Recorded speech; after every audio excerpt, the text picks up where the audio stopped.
Very much for being here. The World Ag Expo. This is the largest Ag Expo in the world right here in Tulare County. And I think a few things show why that's the case. I mean, you'll have thousands of volunteers that have done this for years and decades. But what I want to show you this year is really what comes down to, and I made this comment a little earlier. When tillage begins, other arts flow. Therefore, the farmer is the founder of human civilization. Daniel Webster said this as a senator. And the importance of farming. It was the #1 occupation in the creation of this nation. But they became so successful, instead of farming and feeding 4, the average farmer today feeds about 166. But the challenge is to continue this way of life, to pass it on to the next generation is difficult.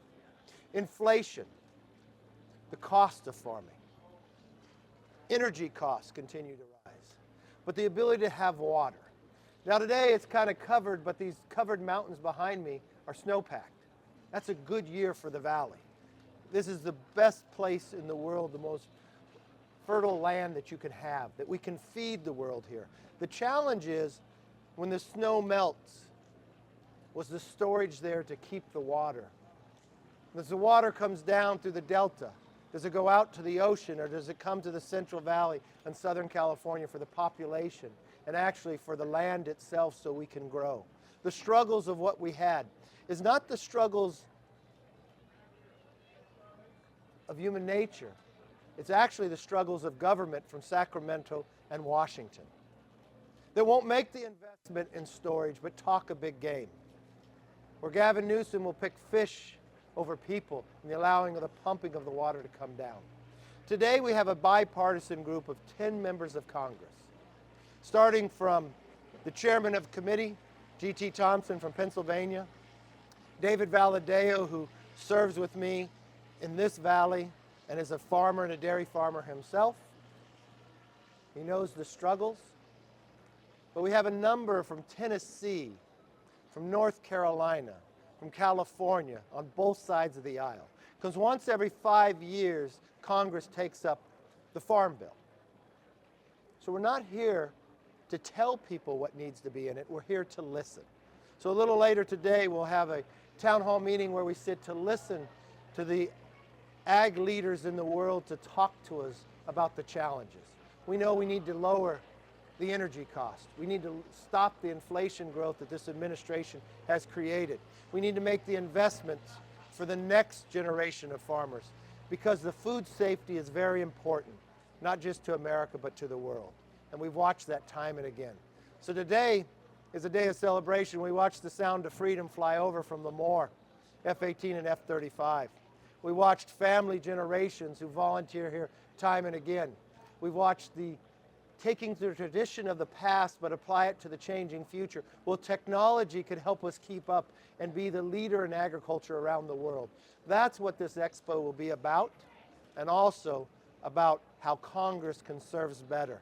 Instead of asking them to come to Washington, in this new Congress, I wanted to make sure Washington comes to them, where we listen to them, because they are the farmers that make this America continue to grow and feed the world. So with that, I want to bring up the chairman of the Ag Committee, G.T. Thompson from Pennsylvania. G.T.? Mr. Speaker, thank you very much. Ooh, I'll get closer. Good morning, everybody. What a privilege to be in Tulare. It's a privilege to be here at the World Agriculture Expo. There's nobody that does it better than the American farmer. American agriculture can be defined simply by 3 words: science, technology, and innovation. And as you look, I look over my shoulder and you look past my shoulder, that's what you see on display here today. We're looking at starting with those award recipients during this opening ceremony. And they were not just from California, though California is a great agriculture state. There was one there from Pennsylvania, one there from Israel. Those types of advancement happen every day. And as a result of those advancements, American agriculture productivity has increased 287% since the 1940s. Now it slipped a little bit with this inflation to 279. But with the Speaker's support, with the Agriculture Committee, with the House, we're going to working on this farm bill. We're going to put policies in place where we can take that to a 400% increase by the year 2035. That's our vision, that's our goal. And a lot of that starts on these grounds with these great technology that you see here today. So I'm just really proud to be here in the Valley with a lot of good friends, and looking forward to a great day at the Ag Expo. David Valadao? Yep. Well, good morning, everyone. First, I want to say thank you to the speaker for making the time to come to the farm show. This is something that, well, now the World Ag Expo. I grew up coming here, and it's still the farm show to me, but it's the World Ag Expo officially. I'd really like to thank my colleagues, especially the chairman for making the trip across the country, Rouser for coming across the country, Rose for coming almost across the country for this. I mean, you see behind us what's going on here. Farmers come here to learn about the newest technology and the newest things affecting their industry, and so it makes sense that Congress would come here to learn from the farmers as well, and from the folks who are advancing the technology, advancing the industry.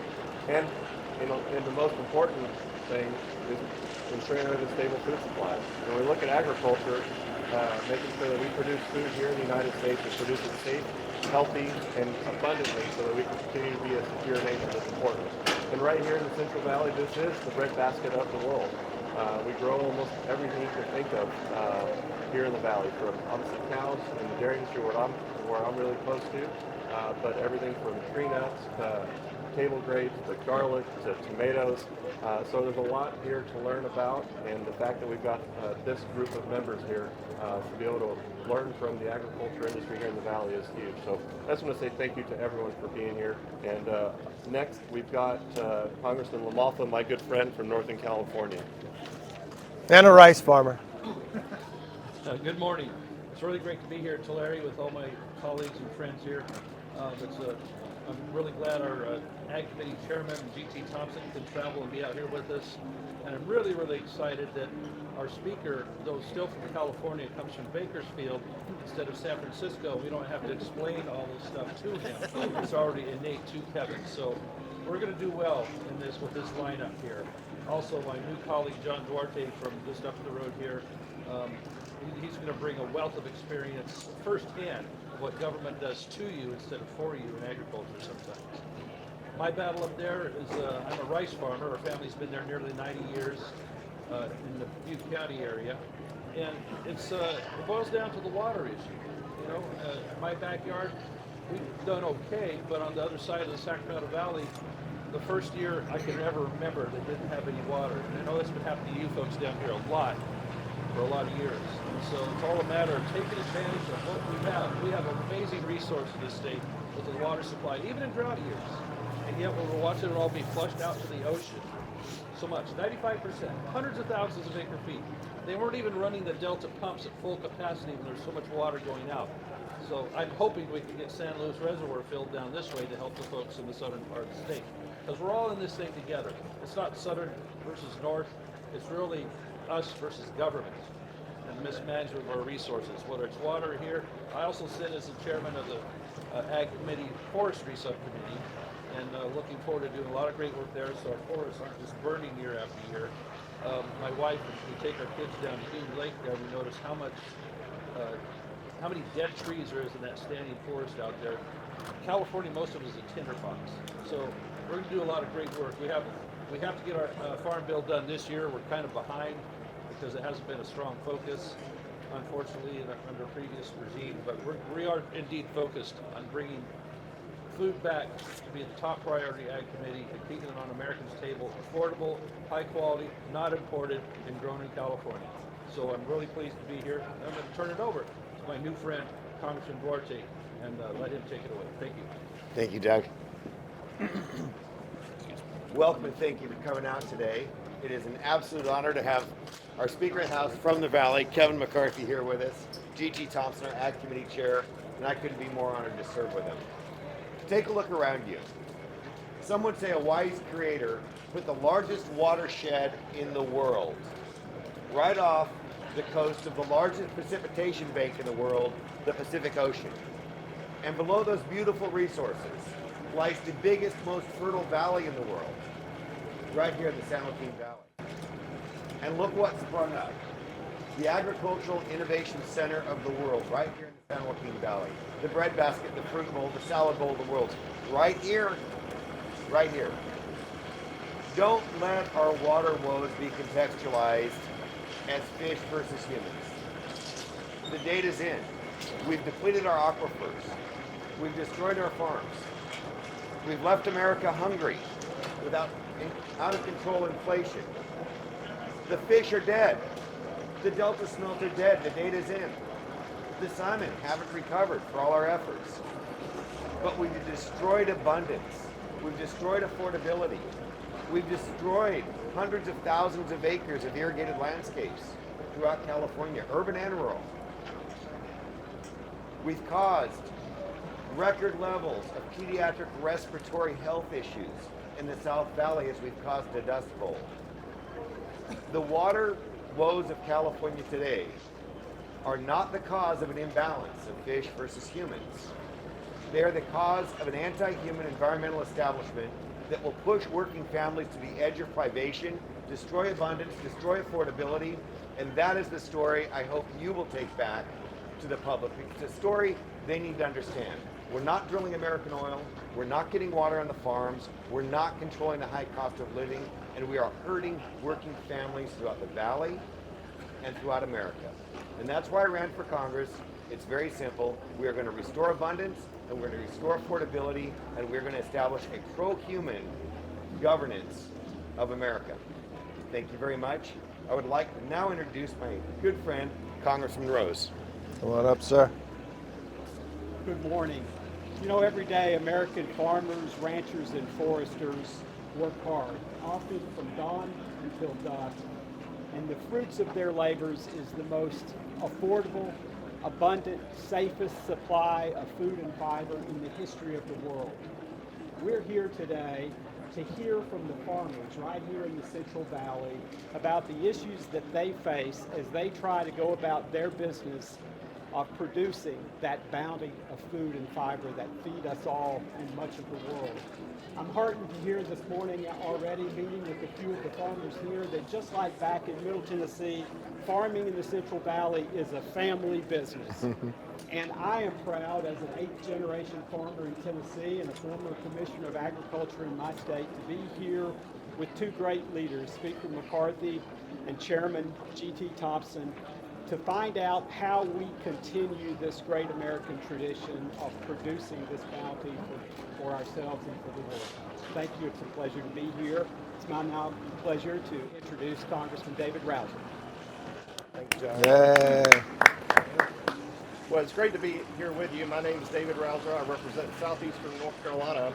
I'm from Wrightsville Beach, North Carolina, which, Mr. Speaker, is about as far east as you can get from here. In fact, I'm not a whiz at geography, but I believe if you draw a straight line from here, you'd wind up right at my house. If I looked at it correctly this morning. So it's a great pleasure and honor to be here. Really great honor to be with the Speaker, who I might add, not only represents his district exceptionally well, fights for it day in and day out, but he fights for American agriculture. Agriculture, and the reason why I'm here for this Farm Bill listening session, without agriculture, we don't have food security. Without our American farmers, we don't have food security. You don't have food security, you don't have very good national security. So this is really important from not only a domestic standpoint in terms of feeding and clothing Americans, but also feeding and clothing the world. And one other thing I want to add that hasn't been brought up, but I think is important. I've never been to an agriculture meeting or event where they didn't start with an opening prayer. Mm-hmm. The pastor inside earlier today at the opening ceremony had an incredible prayer. And you know, I think the moral and spiritual principles that made this country great, we should be reminded of those each and every day. And the agriculture family, I don't know of a family anywhere, broadly speaking, any industry anywhere that does more in terms of restoring and building the moral and spiritual principles that this country was founded on and that make it so great. One other quick thing, I serve on the Transportation and Infrastructure Committee as well. A lot of our farm families around the country are very worried about the new WOTUS rule, Waters of the United States, that was recently promulgated by this administration. In the subcommittee that I have the honor of chairing, the Water and Environment Subcommittee, we're going to be passing a CRA to repeal that wilderness rule, and we'll have that off the House floor probably in the coming weeks and coming months. So that's really important for farm families all around the country, and I think an important point for you all to note. With that, I'll turn it back to the speaker. You know, the biggest optimists in the world are farmers. They believe tomorrow is always going to be better than today. And here we are in California with a great opportunity. But at times it seems that government becomes the obstacle. The mountains are packed with snow, so you'd think water could be here. You think they'd plan ahead to store for in those drought years. We watch government's action to make the price of energy even higher, or inflation to continue to grow. But the farmer continues to plant. So our task and our job here is to bring members of Congress to listen to them.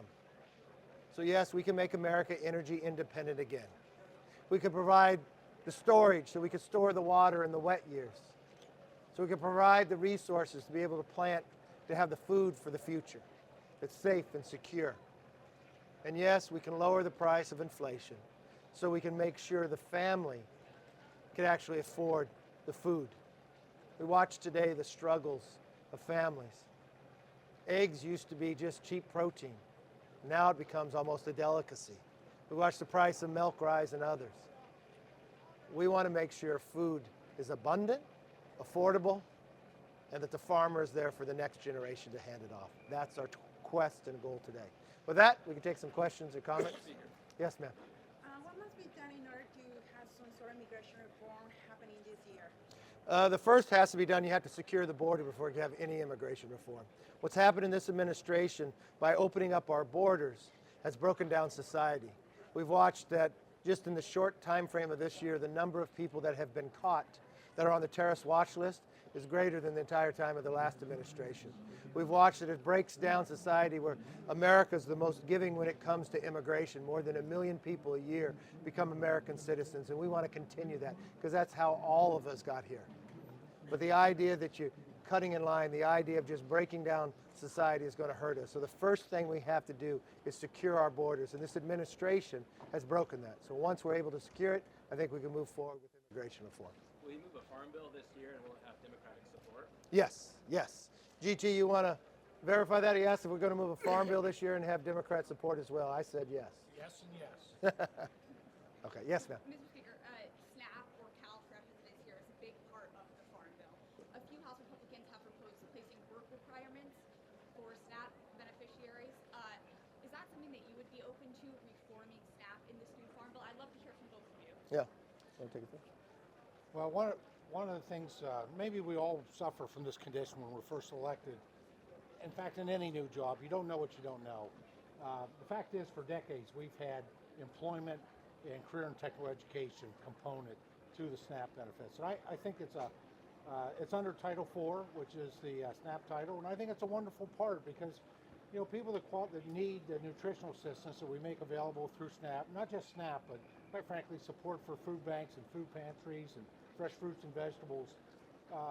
What they need, probably even more, and we're going to work hard to make sure they have the nutrition assistance, but they need a hand up. They need to be able to grasp a rung on a ladder of opportunity.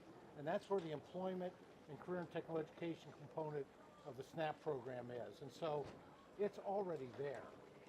And we want to make sure it's working for Americans and American families so that they can find opportunity. And that's only comes when we can get them into a position where they're no longer dependent on the government and in financial distress.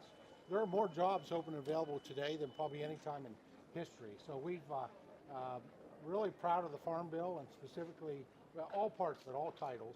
But Title IV of the SNAP does a great job of serving American people. Now we need to make sure that we're doing it with looking at program integrity. We need to make sure that we're using innovation and flexibility. There's two other principles that we do. We need to, you know, make sure that we're moving people towards independence and, quite frankly, encouraging people to eat in a healthy way. Those are the four principles that will guide us under the Title IV, the nutrition title. And the thing I always look at is continual improvement. So you only bring the Farm Bill up once every 5 years. So you got work requirements in there. You want to look, are they working? How do you help people to be able to get the job, to be able to move upward?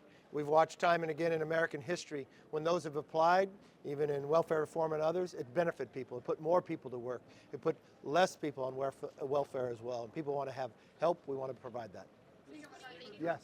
Trade, it's an important component to ag, but doesn't seem as though the administration has much of a focus on trade right now. What do you see?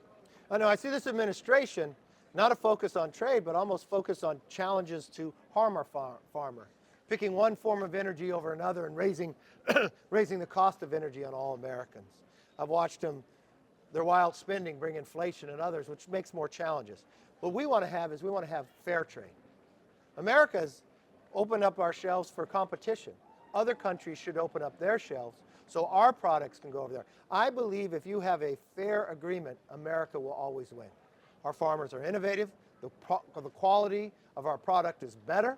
The competition would be healthy, but these other countries need to open up their shelves as well to our products. And that's what this administration needs to focus on, but that's what this Congress will do, to open up that we have fair trade in other countries as well. Yes, sir. What about specialty crops? Very important. The Farm Bill tends to be program crops. What about the specialty crop farmers? Well, we have MAP and a lot. You want to touch a little on this? Specialty crops are very important, especially to this valley. It's always value added of what we make here. But you look with the MAP program and others, there's a great deal within the Farm Bill. Well, since the Speaker and I come in a term after the Speaker, one of my best friends when I first came into Congress.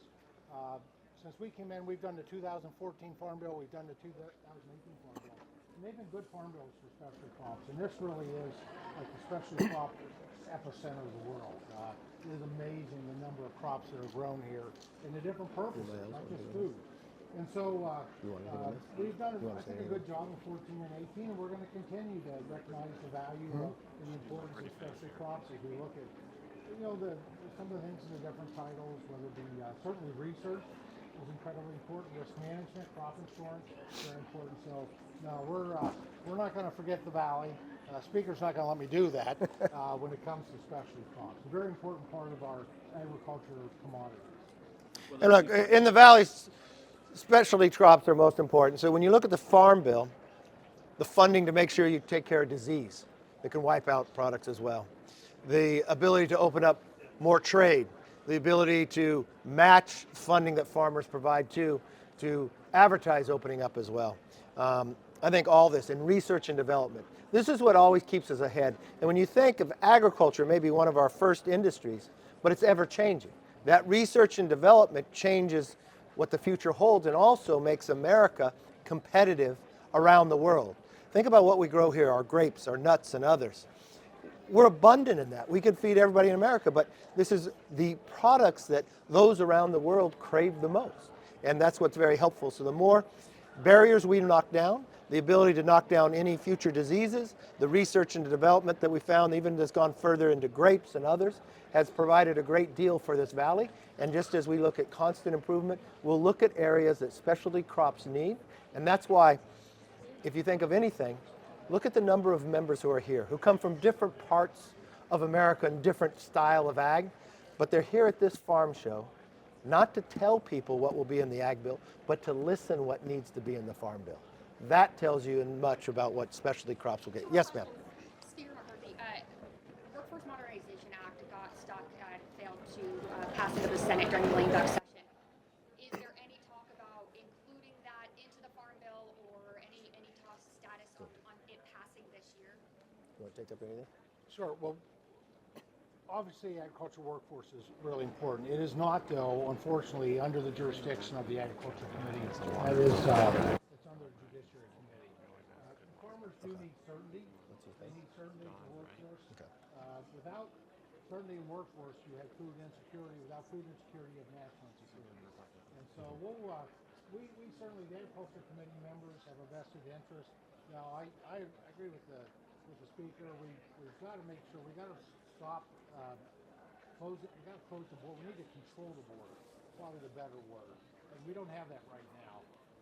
And as those efforts go on, I know the Agriculture Committee members of the Agriculture Committee are very interested in seeing what's next. When the timing is right, what can we do for the American farmer and rancher and forester and quite frankly processors, because you can't have production without processing. to get access to the workforce that we need, whether it's domestic or foreign workforce.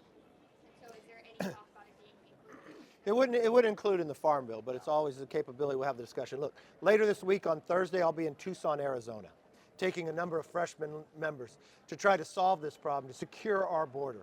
Once we get the border solved, we can move forward there. Don, last question. Yeah, it's a water question. How many of you are familiar with the water blueprint for the San Joaquin? And if so, is there something that can be done on the federal level, perhaps through the Bureau or? Look, there are a number of things we can do, and this will probably be the number one topic a number of these members know a lot about, but I'm going to call David Valadao up because I want to say this.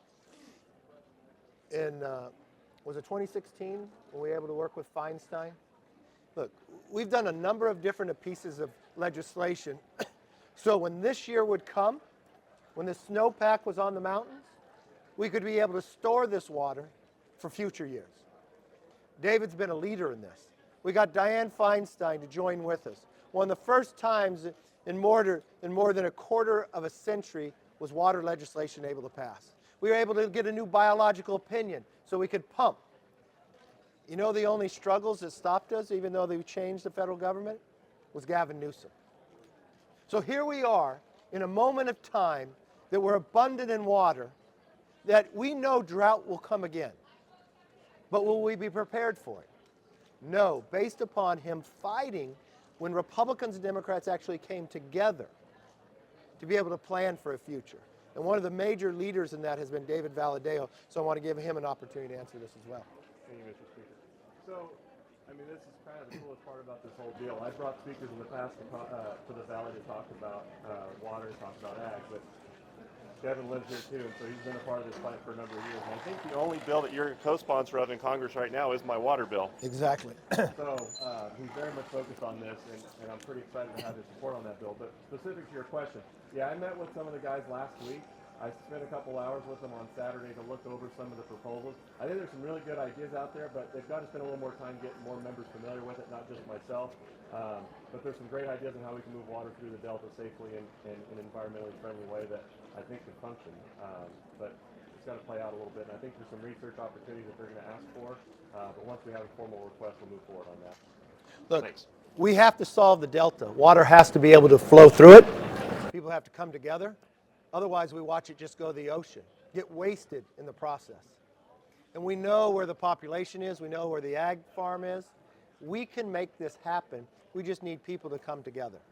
I appreciate people bringing ideas up. I appreciate the leadership of David Valadao. I appreciate these members who come from North Carolina, Tennessee, Pennsylvania. But they're lawmakers. They're policymakers. They need to understand this issue. And instead of sit back in Washington and have somebody tell them, they're here on the forefront to actually see it firsthand. That means better policy will come to fruition. And this is really the issue for the next 100 years for California. We need to get this right, and we need to get it done. I thank you all for being a part of the Ag Show. I thank you for being a part of this press conference, and I look forward to, hopefully you'll be down there as we sit and listen to the ag leaders give us their ideas for a future, and that we continue to improve as we move forward on the Farm Bill. Thank you very much.